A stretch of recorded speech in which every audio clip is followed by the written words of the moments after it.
আমি Molly's cookies and lifestyle থেকে এদের কাছে দেখাচ্ছি আমার দুপুরের রান্না। আজকে আমার দুপুরের রান্না হলো চিকেন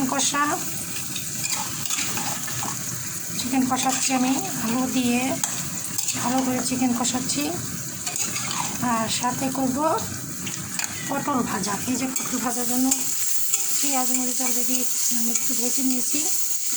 এখন আমি এর মধ্যে পটলগুলো দিয়ে দেবো,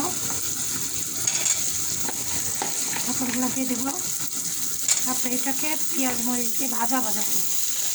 ভাজা করলে তরকারিটা খুব অনেক টেস্ট।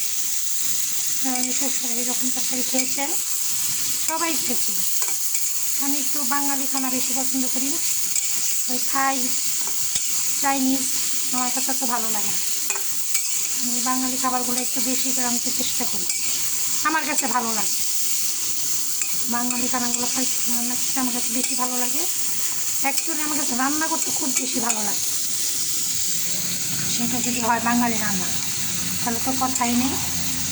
বিকালে রাত্রে ইচ্ছা আছে তো অন্য কিছু করার, যার কারণে এখন দুপুরে অল্প করে করব, কারণ দুপুরে মানুষ কম, আমরা দুজন, আমি আর আমার মেয়ে, যার কারণে এখন দুপুরে রান্না একটু কমই করছি।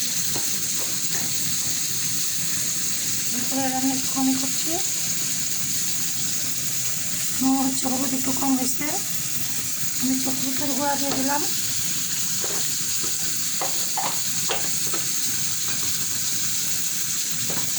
সাথে সামান্য একটু মরিচের গুঁড়াও দিলাম।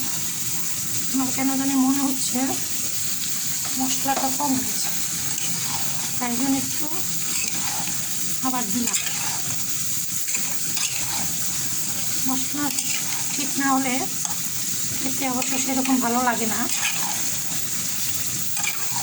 মানে এটাকে আমি কষাতে দেবো, খুব ভালো করে মাংসটা কষিয়ে নেব। আর এখানে দিচ্ছি পটল ভাজাটা দিচ্ছি। এখানে মাংস কষাচ্ছে আর এখানে পটল ভাজা করতে। এখন এই দুইটি আমি একটু দমে দিব, দমে দিলে আমাদের শেষ হয়ে যাবে।